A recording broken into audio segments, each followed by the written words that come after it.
This is NDTV, and you're watching NDTV 24/7.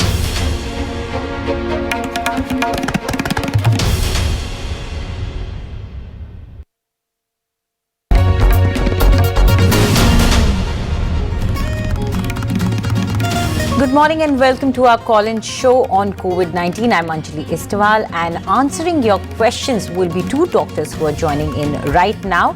We have with us Dr. DC Sharma. He's an endocrinologist from Srajan Hospital in Udaipur, and also joining us is Dr. Suhas Hardas. He's an interventional cardiologist from Hardas Heart Care in Pune. Thank you, doctors, for joining in, and we'll try to get our callers as soon as possible. We have our first caller joining in right now from Pune.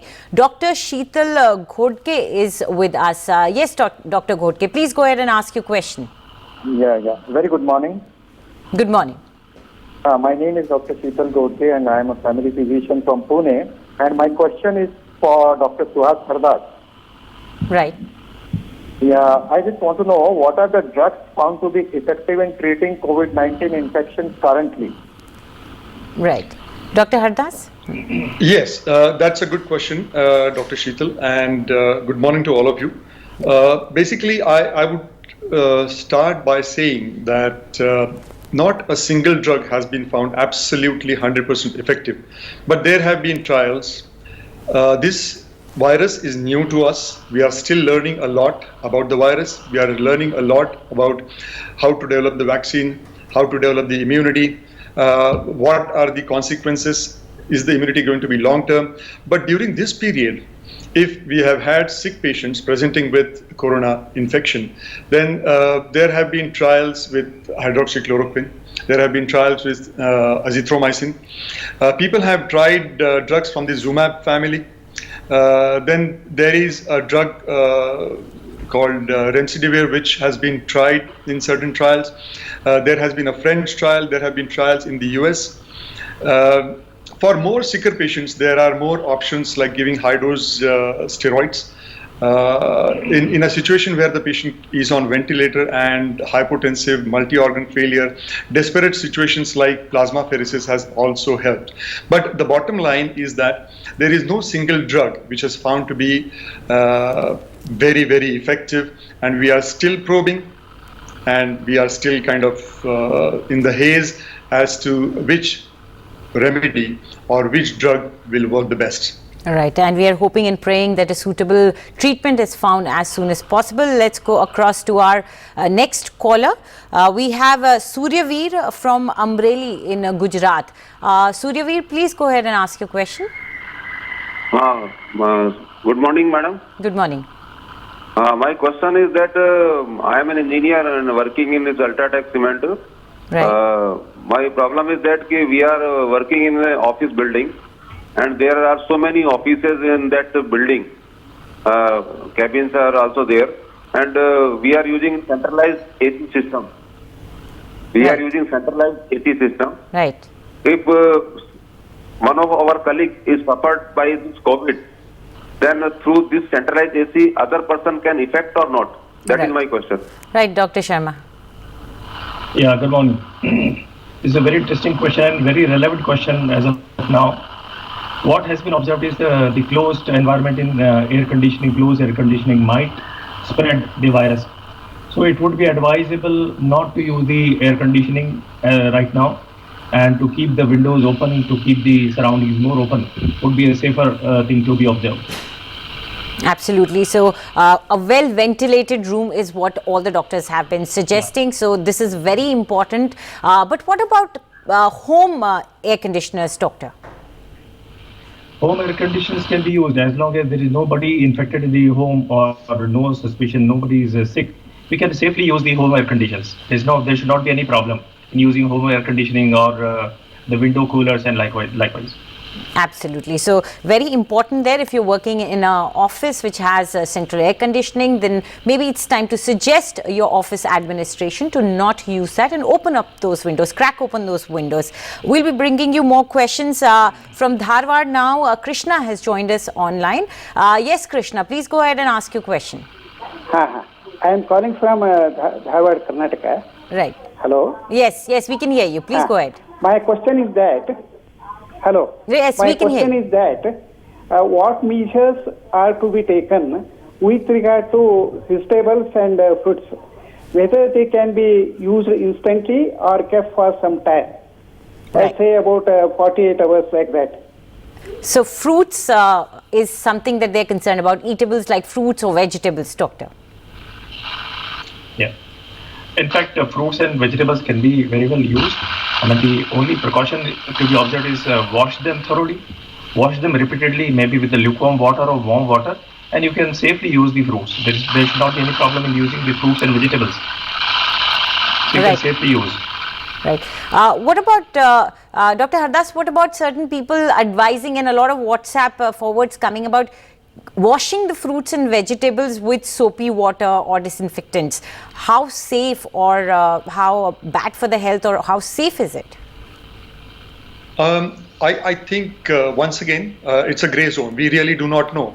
We pretty well sure know that sanitizing yourself, sanitizing your hands with soap, with sanitizers, with alcohol-based sanitizers definitely works.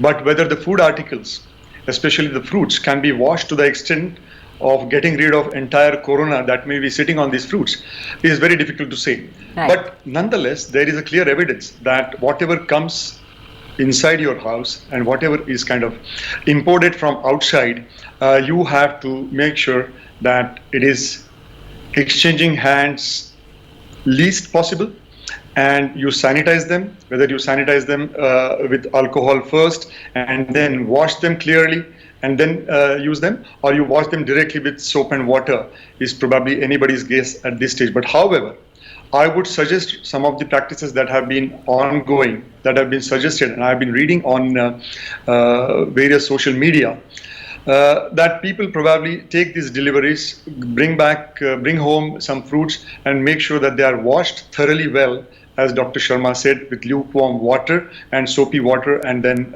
use these fruits. Right. Okay, so be very careful with what you're bringing into your house. Joining us from Udaipur now is Dr. V.K. Goyal. Dr. Goyal, please go ahead and ask your question. Hello, madam. Hello, sir. Let me ask how far thermal screening is reliable? Because what we see that 80% patients are asymptomatic, and out of 20%, only 50% have fever. And there can be many causes of fever in the summer season. Absolutely. And we are doing thermal screening at airport, institution, hospitals. How far it is correct? Yes. So thermal screening has been the first step towards, all the precautions that everybody is taken. Dr. Sharma, would you care to answer? Yeah, sure. Thermal screening is just one part of the overall screening, because before thermal screening we usually ask the patient, we take a thorough history of person being in any contact with the corona patient, and is there any history of cough, fever, body aches, or any prodromal symptoms. If such symptoms are there, obviously person should be screened to further investigation. And the thermal screening just a part, as questioned by Dr. Goyal. Thermal screening could be negative initially because there may not be fever. Some 20, 30, 40% patients may not have fever for 2, 3, 4 days. They may be asymptomatic for initial week. Still, they may be active cases and maybe spreading the virus. So, but still, thermal screening is just a part. If somebody is found to be having pyrexia fever, certainly this patient requires further evaluation and to be kept under observation. Right. So Can I add something to this? 100%. Yes, absolutely, Dr. Hardas.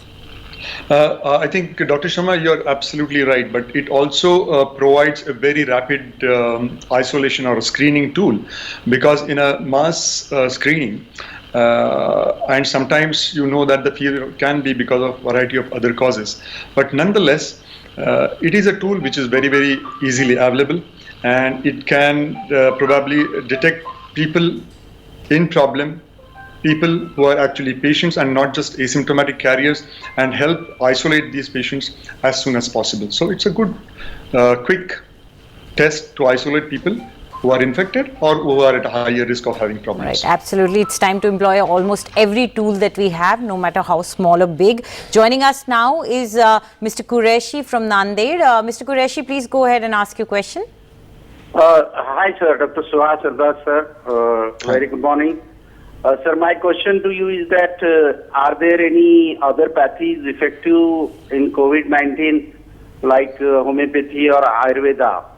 And my second question is what precautions heart attack patients should take in these days? Yes, Dr. Hardas. That's a good question, Mr. Qureshi, because I think it is very, very relevant. And we know, I will first answer the second half of your question. What precautions should be taken by cardiac patients? If you look at the data, if you analyze the data, you will see that 3/4 of the patients who had severe disease or who had problems or who had mortality had some kind of an underlying comorbidity, which could be in the form of either heart failure, previous history of heart problems, history of having had a bypass surgery, people who are elderly, people who have had diabetes, hypertension, respiratory tract diseases, chronic obstructive airway disease. So the common denominator is that they have had some kind of a comorbidity or a problem. So these are the individuals who should be taking extra precaution, I would say, in preventing themselves from getting infested with corona. The first question was what pathies besides allopathy will work.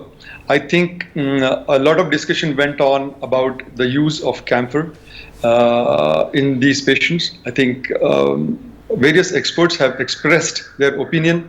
These experts have been from those pathies or have not been from these pathies, but nonetheless, a lot of rounds have already circulated on WhatsApp and other social media about the use of other pathies. I am not the expert to comment about these pathies, but I think at this stage, anything which has an evidence, anything which has got some basis, some proof, and is seen to help should be tried. Whether it is homeopathy or Ayurveda or allopathy, it really doesn't matter. The basic idea is to contain the virus by whatever means we can.